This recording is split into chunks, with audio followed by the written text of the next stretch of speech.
Hello dear friends, welcome to MK legal Shiksha the way of learning. Dear students, भारतीय साक्ष्य अधिनियम 1872 यानी कि इंडियन एविडेंस एक्ट के बारे में हम बात कर रहे थे। अभी तक चैनल को सब्सक्राइब नहीं किया है तो सब्सक्राइब जरूर कर लें और साथ ही ना इस बेल आइकन को भी प्रेस करें जिससे आपको नए नए वीडियो के अपडेट्स मिलते रहें। चैप्टर 2 की हमने बात की थी जो बात करता है रिलेवेंसी ऑफ एक्ट की, सेक्शन 5 से लेके 55 तक। यहाँ पे 5 तो जनरल रूल की बात करता है, 6 से 55 रिलेवेंसी की बात होती है कि कौन से फैक्ट जो है रिलेवेंट फैक्ट या फैक्ट इन इशू के साथ रिलेवेंट होंगे। तो हम सेक्शन 7 तक पहले कर चुके हैं। सेक्शन 8 हम बात करेंगे जो मोटिव, प्रिपरेशन और कंडक्ट की बात करता है। देखिए सेक्शन 8 में मोटिव, आपका प्रिपरेशन और कंडक्ट जो है ये प्रीवियस भी हो सकता है और सब्सिक्वेंट। किसके प्रीवियस? जो फैक्ट इन इशू हुआ है उसके आपका पहले का या फिर उसके सब्सिक्वेंट। जैसे कि मान लीजिए किसी के साथ कुछ क्राइम हो जाता है और विक्टिम उसके बाद जोर जोर से रो रहा है, चिल्ला रहा है, तो जिस विटनेस उसको रोते हुए देखा तो उसका जो रोना है वो किस में माना जाता है? सब्सिक्वेंट कंडक्ट माना। इसके ऊपर एक केस लॉ भी है, रेप केस था उसके ऊपर ये केस लॉ जिसको हम फर्दर आगे वीडियो में डिस्कस करेंगे। मोटिव क्या होता है? देखिए जब किसी का कोई मोटिव हो किसी चीज़ के लिए, उसे क्राइम क्यों करना है उसके पीछे मोटिव उसका रहेगा कुछ ना कुछ।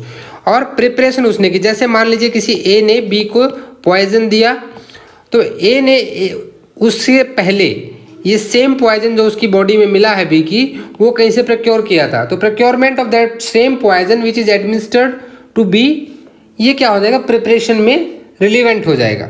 तो इन सब चीज़ों को समझेंगे सेक्शन 8 के साथ। पहले हम फर्दर सेक्शन 8 का बेरेक्ट लैंग्वेज पढ़ते हैं। अभी तक हालांकि ये सारे सेक्शन ना कोरिलेट हैं एक दूसरे से, ये आपको ऐसे नहीं याद करना है कि सेक्शन 7, 8, 9, 10 रट लिए। इसको आप ये मान के चलो माइंड में कि आप जज हो एंड समथिंग हैपेंड, कुछ ऐसा फैक्ट इन इशू आपके सामने आया and you have to assume the things कि हाँ भाई अगर ऐसा हुआ है तो चलो ठीक है, ये मतलब बंदे का इसने ऐसा किया तो ये ओकेजन दिया, इसने ऐसा हुआ तो कॉज हुआ, ये उसका इफेक्ट होगा, ये अपॉर्चुनिटी होगी। लेकिन जब क्रिमिनल की बात आएगी तो आपको ध्यान, हम सबसे पहले क्या देखते हैं? Mens actus, mens rea. तो मेंस रिया क्या है? It is a mental element. और भाई क्रिमिनल लॉ के अंदर सोच लेना तो कोई अपराध नहीं है। मैंने सोच लिया कि मैं आई विल किल यू, सोच लिया मैंने, तो क्या मैंने कोई ऑफेंस कर दिया? नहीं भाई, सोचना थोड़ी गुनाह थोड़ी है। लेकिन मेंस एक्टस जब इन्वॉल्व हो जाएगा then it will become crime. तो भाई मेंस रिया यानी कि मोटिव, लेकिन मेंस रिया कहीं ना कहीं क्या है भाई? स्टेज तो थी वो, पहले मैंने सोचा, फिर मैंने क्या किया? प्रिपरेशन किया, मैंने एक बंदूक कहीं से हायर की, ठीक है, फिर मैंने क्या किया? मैंने अटेम्प्ट किया, मैंने किसी खोपचे में जाके गोली चलाई, मेरा निशाना अच्छा था नहीं, चूक गया, ठीक है, या लगा, और जब वही लग गया सामने वाला टपक गया तो अपन ने क्या किया? पूरा क्राइम कंप्लीट कर लिया। तो देखिए क्या आप ये बीइंग ए जज ये नहीं मानते कि जो मोटिव था वो कहीं ना कहीं रिलीवेंट था? भाई मोटिव से रिलीवेंट था तभी तो फैक्ट इन इशू हुआ। उसके बाद जो आपने प्रिपरेशन की, मेरे इसी एग्जाम्पल में देखिए, एग्जाम्पल का मतलब ये बिल्कुल नहीं है कि ये सिर्फ क्रिमिनल पे लगेगा, ये सिविल पे भी लागू होता है, मैं उसका भी एग्जाम्पल दूंगा। बट मैं एग्जाम्पल आपको समझाने के लिए कोशिश कर रहा हूँ कि ए ने किसी बी का मर्डर करने की कोशिश की, तो भाई ए ने पहले तो सोचा, उसका मोटिव था कुछ। मोटिव किस वजह से था? कोई रीजन, ऐसा तो है नहीं कि मैं खाली बैठा बैठा सोच लूँ कि मारना है, उसके पीछे कुछ कारण होगा, मुझे उससे पैसे चाहिए होंगे, मुझे उससे दुश्मनी होगी, मेरा उससे कुछ जेलस फीलिंग होगी, कुछ तो होगा। तो that is my motive. Then after that I prepare, I bought somewhere, मैं यूपी में गया और वहाँ से मैंने एक देसी कट्टा हासिल कर लिया। ये क्या है? प्रिपरेशन। मैं जहर ले आया कहीं से उसको खिलाने के लिए, ये क्या है? मैंने प्रिपरेशन किया है।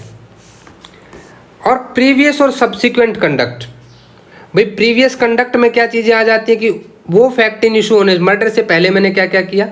जैसे मर्डर होने से पहले मैंने उसको धमकी दी थी कि साले तेरे को छोड़ूंगा नहीं, आई विल किल यू, ठीक है। मर्डर के बाद क्या हुआ? मैं भाग गया, मैं दिखाई नहीं किसी को, ढूंढ ही नहीं पा रहा कोई। तो ये क्या है मेरा? ये प्रीवियस और सब्सिक्वेंट कंडक्ट है। तो सेक्शन 8 कहता है कि मोटिव, प्रिपरेशन एंड प्रीवियस और सब्सिक्वेंट कंडक्ट जो है वो आपके रिलीवेंट होते हैं। बेरेक्ट यहाँ पे क्या कहता है वो पढ़ लीजिए। Any fact is relevant which shows और कॉन्स्टिट्यूट अ मोटिव। जो या तो दिखाता है या बनाता है क्या, motive preparation for any fact in issue और रिलीवेंट फैक्ट। ये फैक्ट इन इशू, एक चीज़ और याद रखनी है आपको, ये चीज़ें क्या है, आइदर फैक्ट इन इशू के साथ दिखा रही हूँ या किसी रिलीवेंट फैक्ट के साथ दिखा रही हूँ, तो जब वो सारी की सारी चीज़ें यहाँ पे रिलीवेंट हो जाएंगी। और बीइंग एडवोकेट, अधिवक्ता होने के तौर पर ये आपका मौलिक जिम्मेदारी बन जाती है कि भाई आप अपने क्लाइंट के लिए उस चीज़ को कोर्ट के सामने प्रूव करें कि भाई ये रिलीवेंट है। The conduct of any party, किसी भी पार्टी का कंडक्ट, या उसके जरूरी नहीं कि पार्टी का ही कंडक्ट हो, उसके किसी एजेंट का भी कंडक्ट हो सकता है। पार्टी का कंडक्ट हो, उसके एजेंट का कंडक्ट हो, to any suit or proceeding in reference to such suit or proceeding or in reference to any fact in issue therein or relevant thereto. The conduct of any person an offense against whom is subject to any proceeding is relevant if such conduct influence or is influenced by the any act fact in issue। यानी कि जो conduct आया है, देखिए ये क्या कह रहा है कि वो कंडक्ट प्रीवियस भी हो सकता है, सब्सिक्वेंट। मैं क्यों भागा वहाँ से, क्योंकि मैंने मर्डर कर दिया। मर्डर क्या था, ये फैक्ट इन इशू था, because of that fact in issue मैं वहाँ से भाग गया। तो मेरा जो कंडक्ट है वो कहाँ से निकल कर आया, वो मेरे उस प्रिंसिपल एक्ट से निकल कर आया जो कि फैक्ट इन इशू था, मर्डर। मैंने उसको धमकी दी पहले, ये भी कहीं ना कहीं रिलेटेड था कि वो मर्डर से ही रिलेटेड था। तो ये सारी चीज़ें क्या हो जाएंगी, रिलीवेंट हो जाएंगी। अभी देखिए यहाँ पे इसने दो एक्सप्लेनेशन दे दी हैं। एक्सप्लेनेशन 1 कहती है कि द वर्ड है conduct in this section does not include statements unless those statements accompany and explain acts other than the statements, but this explanation is not to affect the relevancy of statements under any other section of this act. ये कह रहा है कि भाई सिर्फ mayor statement ही अकेली काफ़ी नहीं होंगी, उसके साथ में कॉर्पोरेटिव में जैसे 157 में आप कॉर्पोरेशन में एविडेंस देते हैं वो जरूरी होता है, तो सिर्फ उसको रिलीवेंट नहीं माना जा सकता। लेकिन ये रिलीवेंसी आपके अगर कोई और प्रोविजन है इस एक्ट का तो उसको भी बार नहीं करती है। एक्सप्लेनेशन 2 कहती है कि when the conduct of any person is relevant, जब किसी का कंडक्ट रिलीवेंट होता है, और any statement made to him or in his presence and hearing which affect such conduct is relevant. तो जो ऐसी स्टेटमेंट्स हैं जो कहीं ना कहीं मेरे उस एक्ट का साथ रिलीवेंसी दिखाती हैं, तो वो क्या हो जाएंगी, रिलीवेंट हो जाएंगी, जो मेरे कंडक्ट से जुड़ी हुई हैं। अब इसमें भी इलुस्ट्रेशन देखिए। इलुस्ट्रेशन यहाँ सबसे पहला क्या है कि A is tried for the murder of B. भाई ए के ऊपर ट्रायल चला कि उसने बी को क्या किया, ए ने बी को मार दिया। तो यहाँ पे फैक्ट देखिए क्या है कि भाई ए ने बी को मारा, मर्डर क्या है यहाँ पे, फैक्ट इन इशू है।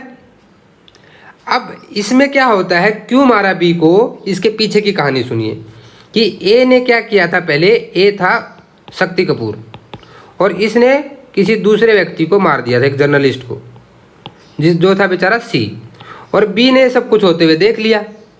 अब बी को लगा कि मैं साला इसको ब्लैकमेल करता हूँ, इससे पैसे लेता हूँ। तो बी ने क्या किया, उसे पैसे लेने फ़ोन किया कि भाई देख तो मुझे पैसे दे दे, नहीं तो मैं पुलिस को बता दूंगा सारी बात, मैंने देखा है तुम्हें। तो जो बी की नॉलेज है वो क्या है, वो ए के लिए क्या बन जाती है, मोटिव बन जाती है।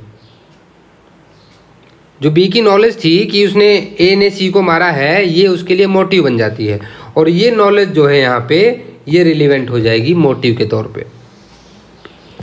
अब नेक्स्ट एग्जांपल देखिए, ए ने बी के ऊपर मुकदमा किया।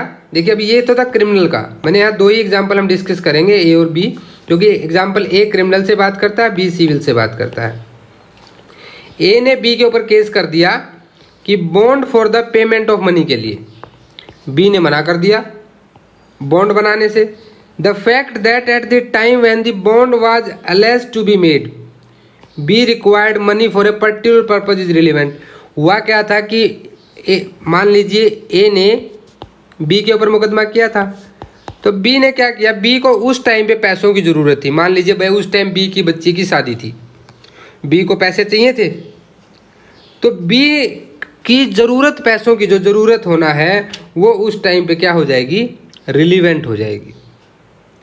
ये उसका मोटिव। अभी मोटिव देखिए ज़रूरी नहीं है कि क्रिमिनल केसेस में ही हो। भाई मेरे घर में शादी है और मेरे पास पैसे नहीं है तो मुझे पैसे चाहिए, मेरा मोटिव है, और मैं उस मोटिव को लेके चला गया ए के पास कि जी मुझे पैसे दे दो, तो पैसों का जो लेन देन है वो क्या है, फैक्ट इन इशू है। और मेरा उसके पास जाना, पैसे मांगना, ये रिलीवेंट फैक्ट है। और ये रिलीवेंट फैक्ट कहाँ से आया, ये इस मोटिव से आया है कि मेरे घर में शादी थी और मुझे पैसे चाहिए थे। तो ये यहाँ पे सिविल मामले में मोटिव आपका रिलीवेंट हो जाए। बी के मर्डर का बाय पॉइजन, पॉइजन के लिए देखिए ए ने बी को मारने की कोशिश की। जो फैक्ट है कि जो बी की डेथ से पहले ए कहाँ गया, ए गया किसी दुकानदार के पास और उसने वहाँ से जहर खरीद लिया, पॉइजन खरीद लिया। और वो जो पॉइजन खरीदा वो बिल्कुल सिमिलर था, किसके सिमिलर था, जो पॉइजन यहाँ ए ने प्रिक्योर किया है। देखिए ए ने क्या किया, बी को दे दिया पॉइजन, ऐसा मान रहे हैं हम बोले कि ए ने मारा बी को, तो भाई बी कैसे बात मानेंगे हम, कैसे रिलीवेंट होगी ये बात, क्योंकि जो ए बी की डेथ होगी उसका पोस्टमार्टम किया गया, पोस्टमार्टम के बाद जो पॉइजन उसकी बॉडी में मिला वैसा ही सेम पॉइजन, वो सेम पॉइजन ए ने क्या किया था, कहीं से प्रोक्योर किया था। और जस्ट बिफोर द डेथ, मतलब भाई जैसे आज मरा तो कल लेके आया था वो, वैसा ही जहर जो उसकी बॉडी में मिला है। तो ये क्या है, ए का जो ये प्रिपरेशन है जहर लाने की, ये क्या थी, तैयारी थी। और इस प्रिपरेशन को सेक्शन 8 के तहत क्या माना गया था, रिलीवेंट माना जाएगा under section 8 of Indian evidence act. तो यहाँ पे क्या हो जाएगा, ये रिलीवेंट हो जाएगा। अभी चलो एक और हम इसका भी एग्जांपल एक और लेते हैं सिविल का मामले में भी, ताकि ये कंफ्यूजन ना रहे कि सारे क्रिमिनल के हैं। अभी एक क्वेश्चन आ जाता है कि जो कुछ डॉक्यूमेंट हैं वो ए की विल है कि नहीं है। तो ये क्या कहता है कि ए की कोई विल है, अब ये विल है कि नहीं ए की, ये कैसे पता लगेगा, ये यहाँ पे क्वेश्चन आ जाता है। तो फैक्ट क्या है, not long before the date of alleged will A made an inquiry into matters to which the provision of alleged will relates, यानी कि बस जिस दिन किया है उससे पहले ए गया था एडवोकेट मलिक के पास, उसने एडवोकेट मलिक से पूछताछ करी कि जी विल बनानी कैसे बनाई जाएगी, बताओ थोड़ा सा क्या क्या चीज़ें होंगी, कैसे विल बनती है, विल के इफेक्ट्स क्या क्या होंगे, यानी विल के बारे में उसने पूछताछ करी थी। जो हम जब वो विल बनी हुई है उससे कुछ जस्ट पहले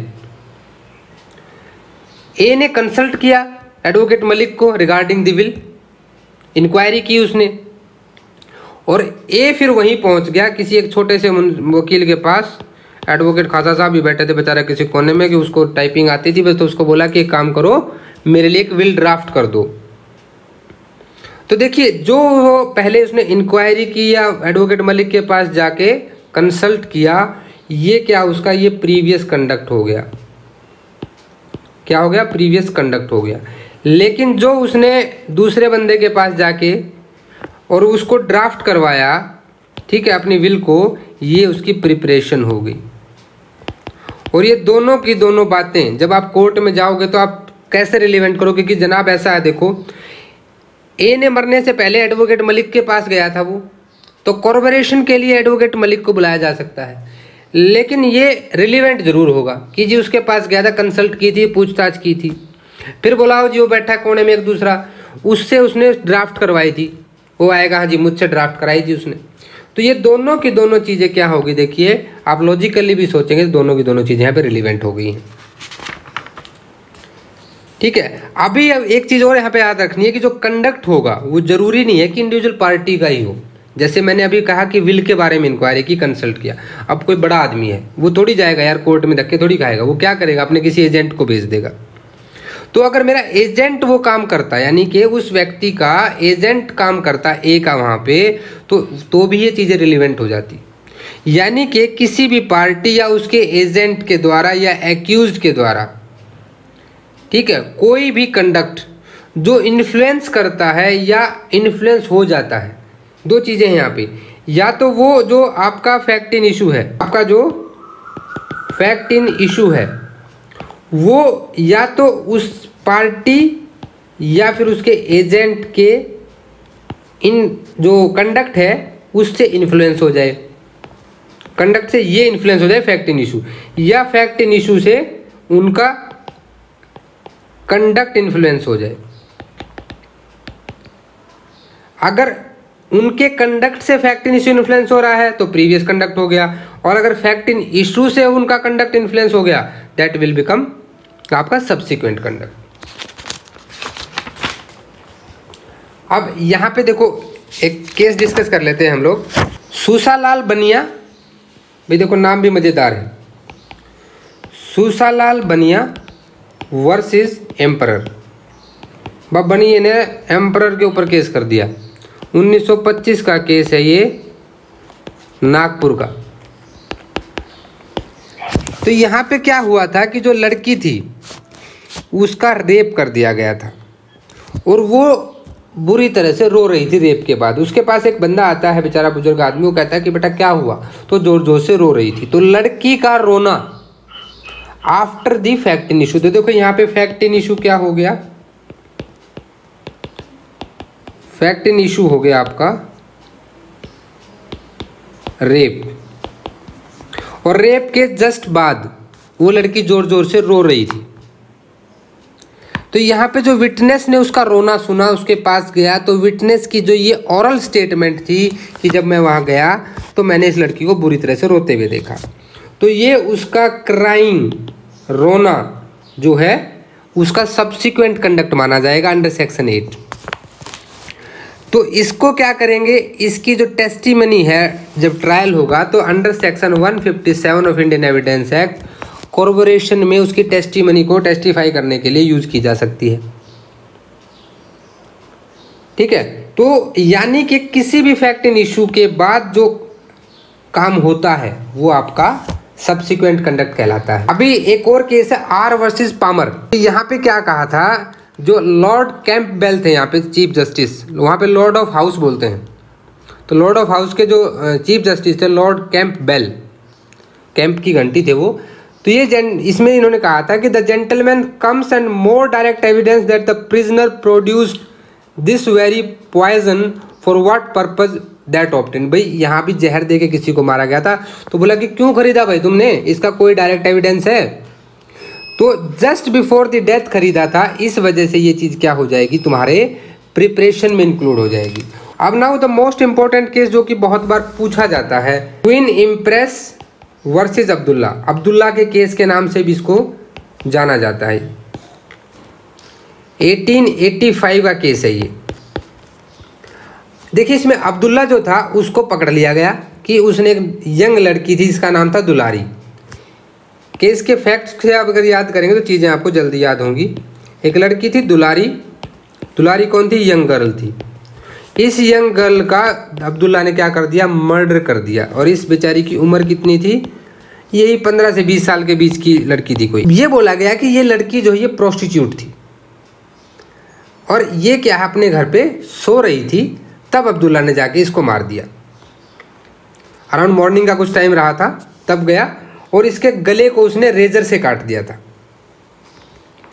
ठीक है, तो उसका जो जब रेजर से काटने लगा तो अब्दुल्ला के जो अंगूठा था लेफ्ट वो था, वो भी उसमें कट गया था। और जब वो हॉस्पिटल ले जाया गया उसकी माँ के द्वारा, वो मतलब वहाँ नहीं डेथ हुई थी, वो हॉस्पिटल ले गई उसकी माँ उसको, तो वहाँ पे भी कोतवाल आया, डिप्टी मजिस्ट्रार आया और असिस्टेंट सर्जन भी आया था। तो उन्होंने कहा कि जो उसको रेजर मारा था, तो रेजर मारने की वजह से उसका जो ये आपका कोड होता ना, साउंड कोड बोलते हैं जिसको, जिससे हम आवाज़ निकलती है हमारे गले में, क्योंकि गला काट दिया था तो वो लड़की बोल नहीं पा रही थी। तो in the presence of kotwal, deputy magistrate and assistant surgeon, इन 3 लोगों के बीच में पूछा गया कि बेटा किसने मारा तुम्हें।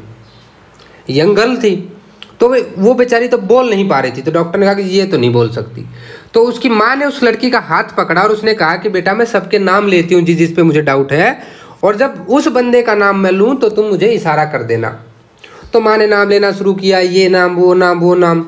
तो उसकी माँ ने जैसे ही अब्दुल्ला का नाम लिया तो उसकी जो वो है लड़की है, उसने उसकी अपनी माँ का हाथ दबा दिया, क्योंकि she was unable to speak, उसका तो गला कटा हुआ था। तो इस कंडीशन में ये माना गया कि देखो यहाँ 2 चीज़ें निकल के आई, जो इम्पोर्टेंट है वो समझिए। पहली चीज आई कि डाइंग डिक्लेरेशन, डाइंग डिक्लेरेशन जो है ये with the help of science भी दी जा सकती है। दूसरी चीज़ ये आई, कोर्ट ने जो फाइनली यहाँ पे निकाला कि वो बेचारी तीसरे दिन मर गई थी, और जो ये सब कुछ घटनाक्रम हुआ उसका जो कंडक्ट माना गया था बाद में इस चीज़ को, इसे सेक्शन 8 में भी रिलीवेंट माना गया था। तो ये केस इसीलिए इम्पोर्टेंट है, इसको सेक्शन 32 में भी हम पढ़ेंगे जब डाइंग डिक्लेरेशन करेंगे, और ये यहाँ पर भी रिलीवेंट माना गया था। Thanks for watching this video my dear friends. I hope आपको सेक्शन 8 क्लियर हो गया होगा। मैं छोटे छोटे वीडियो बना रहा हूँ हर एक सेक्शन पे, सो दैट कि आपको कोई भी कंफ्यूजन ना रहे। सारे वीडियोस अगर आप देख लेंगे ना तो आपके लिए एविडेंस एक्ट बहुत ईजी हो जाएगा। तो वीडियो को देखो, लाइक करें, सबसे पहले चैनल को सब्सक्राइब जरूर कर लें। आप मुझे मेल भी कर सकते हैं mklegalshiksha@gmail.com पे, और मेरा टेलीग्राम चैनल है जिसको आप जरूर ज्वाइन कर लें, उसका लिंक डिस्क्रिप्शन में है।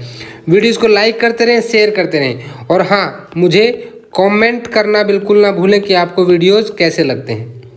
मिलते हैं नेक्स्ट वीडियो में विद सेक्शन 9 एंड 10। ये दोनों के दोनों सेक्शन हम एक ही उसमें कवर करेंगे। सेक्शन 11 प्ली ऑफ एलिबाई है, वो हम उसके बाद उसका एक अलग वीडियो बनाएंगे। तो बहुत जल्दी नेक्स्ट वीडियो भी आ जाएगा। बेल आइकन को प्रेस कर लें जिससे वीडियो का अपडेट आपसे मिस ना हो। तो मिलते हैं नेक्स्ट वीडियो में, तब तक के लिए जय हिंद।